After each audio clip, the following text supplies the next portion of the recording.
आज हम परेशान हैं, रिज़्क़ में रोज़ी में बरकत नहीं है, परेशानियों ने डेरा डाल दिया है। जिस काम को हाथ डालता हूँ, सोने को हाथ डालता हूँ मिट्टी हो जाता है। किसी ने कुछ करवा दिया है, लोग आकर कहते हैं जी हमारा पता करें ना जी, किसी ने कुछ करवा ना दिया हो, किसी ने बंदिश ना करवा दिया हो।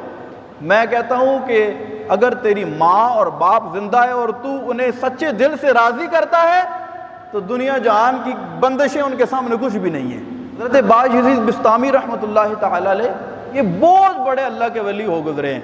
इनके एक भाई थे, माँ की खिदमत करते रहते थे, ये अल्लाह की इबादत करते रहते थे, सारी रात नफिल पढ़ते रहते थे, तस्बीह पढ़ते रहते थे। एक दिन जब इशा की नमाज के बाद नफिल पढ़ने के लिए खड़े हुए ना, तो भाई ने आके कंधे पे हाथ रख लिया और कहा कि भाईजान आप हर रोज़ अल्लाह की इबादत करते रहते हैं, आज मैं अल्लाह की इबादत करूँगा, आप ज़रा माँ बूढ़ी है ना, बीमार है, इसकी खिदमत करें आज रात। तो ये बाज़ बिस्तामी बड़े समझदार थे और आलिम दीन भी थे।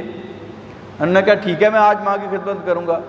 माँ के पास आए, शदीद सर्दी का मौसम था। माँ ने कहा पानी लेके आओ। अब ये पानी के लिए जब घड़े के पास गए ना, तो शदीद सर्दी की वजह से घड़े में पानी जमा हुआ था। इन्होंने कहा कि इतना ठंडा पानी है, माँ पी के माँ का गला ख़राब हो जाएगा, माँ बीमार हो जाएगी। बर्तन लिया, कहा कि वो सामने नहर है उसमें चला जाता हूँ, वहाँ से जाकर पानी भर के लाता हूँ। नहर में गए, पानी भर के वापस आए, देखा तो माँ सो चुकी थी। सोचने लगे कि अब माँ को जगाता हूँ तो भी बेअदबी है, तो ऐसे करता हूँ मैं ये प्याला पकड़ के माँ के पास खड़ा रहता हूँ, जब माँ उठेगी तो माँ को पानी पिला दूंगा। माँ की तहज्जुद के वक्त आँख खुली तो ये पानी पकड़ के माँ के सराहने खड़े हुए थे। माँ की आँख खुली, माँ ने देखा कि ये मेरे बेटा खड़ा है पानी पकड़ के। कहने लगी तू? कहा कोई बात नहीं, मैं थोड़ा लेट हो गया था, आप सो चुकी थी। मैंने कहा कोई बात नहीं, मैं इंतज़ार कर लेता हूँ, जब आपकी आँख खुलेगी आपको पानी दे दूंगा। ऐसा ना मैं सो जाऊँ, आप फिर पानी मांगे और आपको पानी ना मिले।